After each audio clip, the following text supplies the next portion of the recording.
책을 한 권을 쓴다는 거는요, 한마디로 거대한 명함 한 권을 내가 만든다, 이렇게 생각하시면 될 것 같아요. 내 손자한테까지도 물려줄 수 있는 좋은 명함이 될 수가 있거든요. 우리는 천재가 아니라도 글을 쓸 수 있습니다.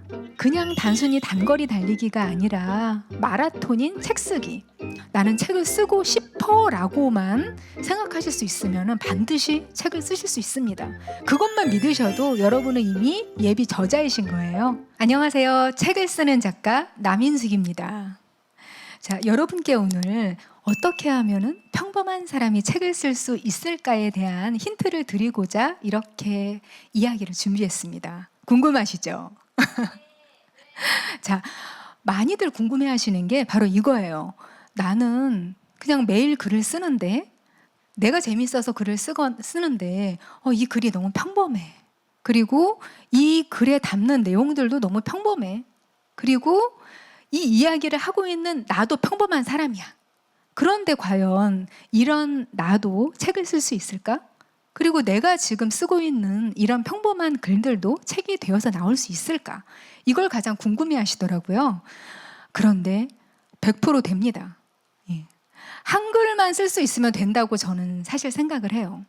그런데 무조건 된다라고 하면은 그거는 저는 사기라고 생각을 하고요. 당연히 어렵습니다. 어렵지만 분명히 가능은 한 거죠. 여러분이 어떻게 방향을 잡고 글을 쓰고 그 컨텐츠를 뽑아내느냐에 따라서 여러분도 얼마든지 책의 저자가 될 수 있으십니다. 자, 첫 책 쓰기는 사실 누구에게나 다 힘들어요. 여러분들이 책을 쓰기 위해서 막 글을 정리를 하고 원고를 쓰고 막 목차도 한번 써보고 이렇게 다 하고 계신데 너무 막막하고 힘드실 거예요. 그런데 그거는 아무리 글을 잘 쓰는 사람들도 다 느끼는 감정이라는 거죠. 심지어 프로 작가들, 본인의 직업이 작가인 분들도 자기 책이 없는 분들도 계세요. 이거 정말 믿기가 너무너무 힘들죠. 예, 신춘문예나 아니면 다른 그런 경로를 통해서 한마디로 작가고시 이런 걸 합격해서 본인 직업이 작가인 분들 중에서도요, 자기 책을 갖고 있는 분들이 그렇게 많지가 않습니다. 그게 왜 그러냐면은 책은 작가와 독자가 같이 연결되어 있는 도구이기 때문에 그래요. 나 하나만 글 잘 써서 되는 게 아니라 누군가 이 글을 필요로 하는 사람들이 있고 누구한테 그 컨텐츠를 제공해 줄 수 있으면 가능한 것이기 때문인 거죠. 자, 이렇게 첫 책 쓰기가 힘드신 분들, 자, 짧은 글은 분명히 쓰실 수가 있어요. 그런데 왜 이렇게 책으로서 묶이려고 하기만 하면 힘들까? 나 글 제법 쓰는데. 인터넷에 올리면은 사람들이 전부 재밌다고 그러고, 와, 정말 책 한 권 내세요. 책으로 묶으시면 제가 삽니다. 페북에 막 그런 댓글 우르르 달리고. 그런데 안 써져요. 도대체 왜 그럴까? 심지어 그 SNS 스타이신 분들, 글 스타이신 분들도 책을 쓰기 위해서 원고를 올리신 걸 보면은 같은 사람이 쓴 게 맞나 싶을 정도로 의문이 들 때가 많아요. 자, 그런 분들한테도 힘든 게 바로 책 쓰기입니다. 자, 누구한테나 힘들고 그렇지만 극복을 할 방법이 있다는 건 우리한테 희망이 되는 일이죠. 자, 여러분들이 책을 쓰기 위해서 그냥 타이핑만 하실 때, 그런 상황과 책 쓰기에 필요한 여러 가지 필수 무기를 장착하고서 원고를 쓸 때, 이건 정말 천지 차이입니다. 자, 먼저 책 쓰기에 있어서 가장 필요한 필수 무기가 바로 저자 캐릭터입니다. 이 저자 캐릭터라는 말은 들어본 적이 없으실 거예요. 왜냐면 제가 만든 말이니까. 예. 제가 여러 책을 많이 써왔고 지금도 계속 쓰고 있는데 쓸 때마다 가장 힘든 부분이 바로 이 저자 캐릭터를 만드는 일이에요. 자, 이게 뭐냐면요, 글을 쓰는 화자로서 그 저자의 그 입장하고 성격 이런 것들을 정해두는 그런 일을 말을 하는 거예요. 자, 시나리오를 쓰고 드라마를 쓰고 소설을 쓰고 이럴 때만 등장인물 캐릭터가 필요하다고 생각하셨죠. 그런데 사실은 그렇지 않습니다. 여러분이 에세이를 쓰시거나 아니면 자기계발서를 쓰시거나 할 때도 사실은 가장 중요한 게 저자 캐릭터 설정이에요. 자, 이런 거를 생각하셔야 돼요. 나는 어떤 사람으로서 이 책에서 말하고 있지? 내 모습 중에서 나는 어디까지 공개할 수가 있지? 책을 쓸 때 내 인생 이야기를 막 하고는 싶은데 이야기를 할 때 도저히 창피해서 말을 못 하겠어요. 여기까지는 공개하고 싶지 않은 거예요. 글을 쓰다 보면은 분명히 그런 한계에 부딪히거든요. 그런데 저작 캐릭터에 있어서 그걸 정해두시면은 쭉쭉 나갑니다. 자, 그리고 내 여러 가지 장점, 내가 하고 싶은 이야기 중에서 어떤 거를 내가 뽑아내서 이 책에서 자랑을 할까? 이것도 정해두셔야 돼요. 그렇게 모든 것을 다 미리 설정을 해두고 입장을 정해두는 거, 그게 바로 저작 캐릭터 설정입니다. 만약에 여러분들이 한창 신나게 글을 쓰다가 더 이상 원고가 나가지 않는다. 그러면은 범인은 대부분은 저작 캐릭터 미설정이에요. 나는 책을 쓰는 입장을 다 정해놓고 시작을 했다고 착각을 하는데 사실은 그렇지가 않은 거죠. 자, 이 한 예를 하나 들어드릴게요. 제 첫 비소설 작품이에요. 여자의 모든 인생은 20대에 결정된다. 자, 이 책이 전 세계에서 380만 부가 판매가 되었어요. 특히 그 중에서 이제 중국 인민들이 굉장히 많이 사서 보시는 바람에 이렇게 숫자가 확 커져 버렸어요. 한국에서는 80만 부. 해외에 더 팬이 많은 또 나름의 한류 작가라고 할 수가 있는데요.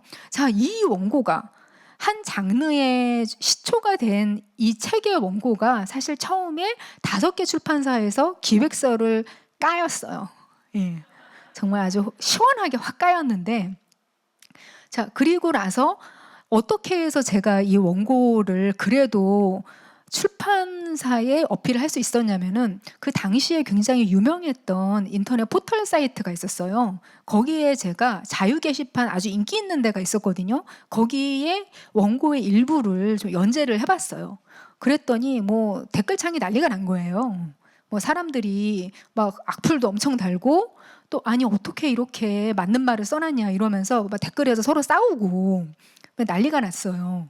그때로 굉장히 이렇게 그 조회수나 댓글이 기념비적으로 많았어요. 그래서 그걸 캡처를 해서 그 기획자분들에게 제가 보내드렸어요. 그랬더니 그 중에 한 분이 나랑 책 내자. 나랑 색깔 맞는 것 같다 해서 그 당시에 한국에서 제일 큰 출판사였던 그 출판사에서, 지금은 없어요. 그 출판사에서 같이 연락이 와서 같이 일을 하게 됐던 거죠. 그런데 이것까지도 굉장히 어려운 일이었잖아요. 원고를 다 써서 완고를 보내드렸는데 그 에디터 분이 제일 처음 한 말이 이거였어요. 도대체 작가님이 이 원고로 무슨 말을 하려고 하는지를 모르겠어요. 그러는 거예요. 와, 정말 막막한데 사실은 이렇게 훅 찔리는 느낌이 들었어요. 뭐냐면은 저도 쓰면서 그렇게 느꼈거든요. 내가 무슨 말을 하는 거지 지금? 근데 이게 왜 그랬냐면은요, 저자 캐릭터를 제가 못 잡았던 거예요. 그 이전에 소설만 주로 써보고 해서 그 등장하는 캐릭터에만 집중하는 연습을 해봤지, 그 비소설에서도 이런 종류의 저자의 입장을 미리 생각해 봐야 된다는 걸 제가 생각을 못 했던 거거든요.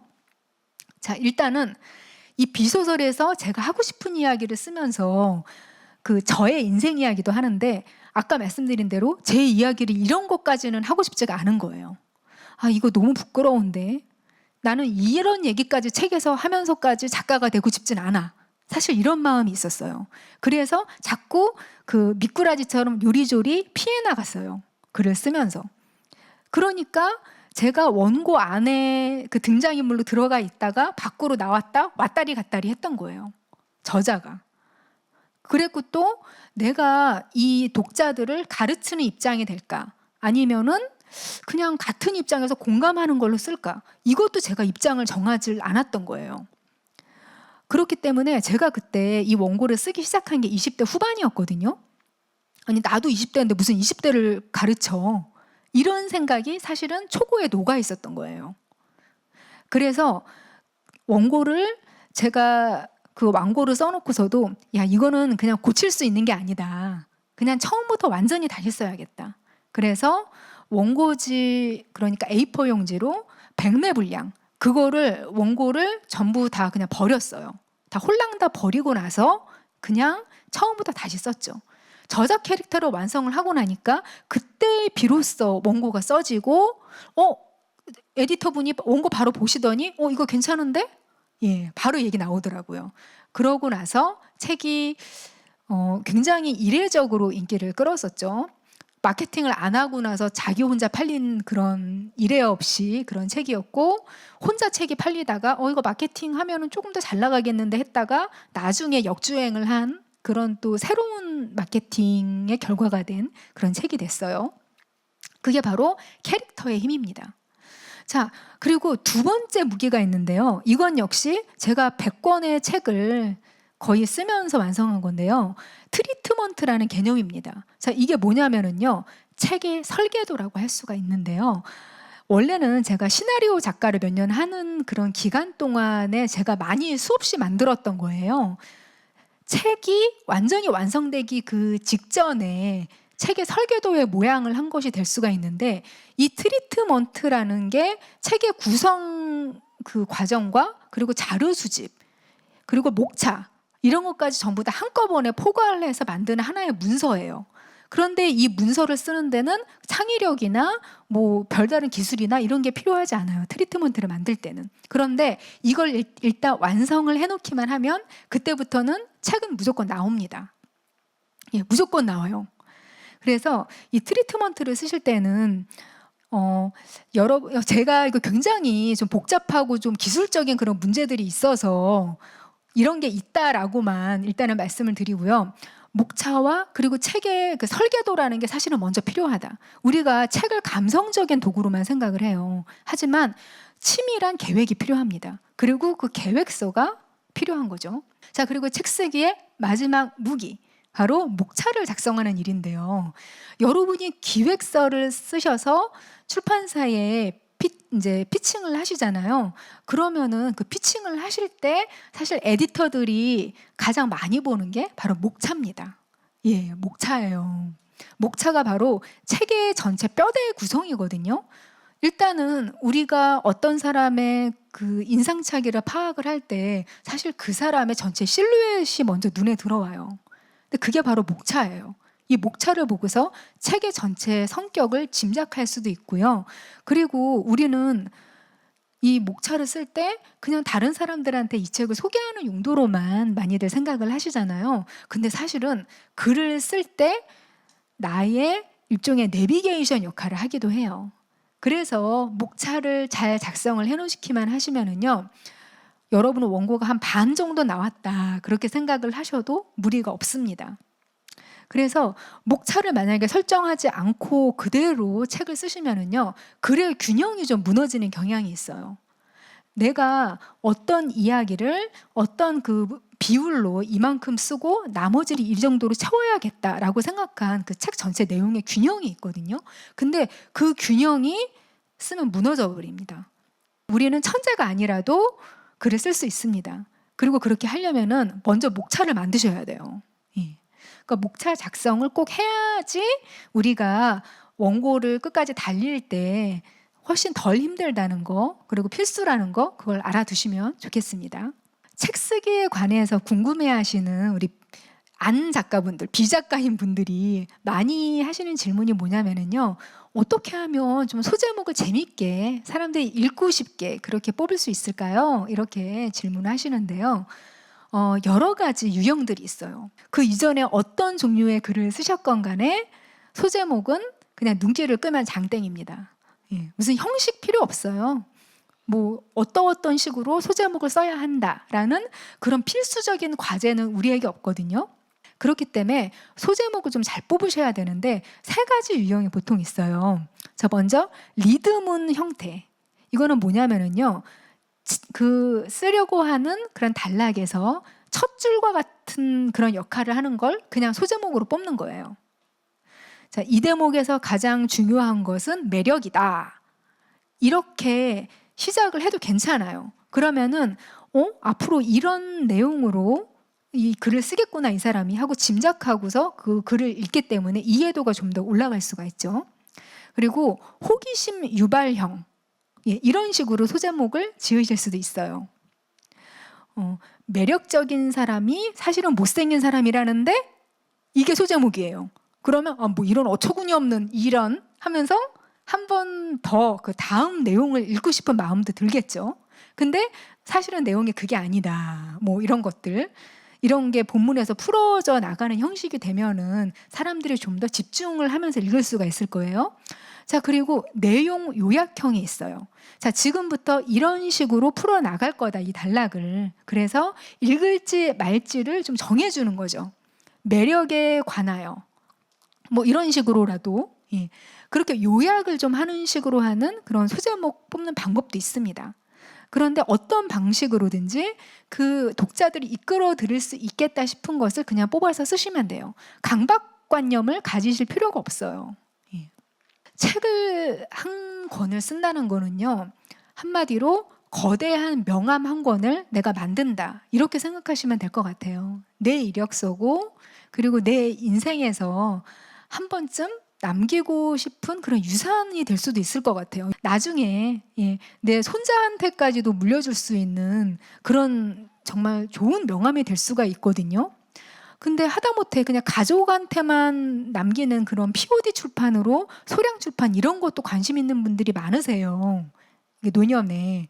그런데 저기 교보문고에서 막 이렇게 팔리는 그런 정말 멋진 그런 책의 정식 작가가 될 수 있다는 거는 정말 엄청난 일이고요.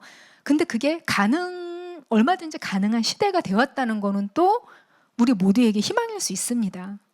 저처럼 뭐 그렇게 몇십 년 동안 책을 쓰지 않은 분이라도 얼마든지 좋은 책을 쓰실 수 있고요. 여러분 모두가 콘텐츠를 가진 분들이시기 때문에 여러분이 만약에 의지가 강하시고 나는 책을 쓰고 싶어라고만 생각하실 수 있으면 반드시 책을 쓰실 수 있습니다.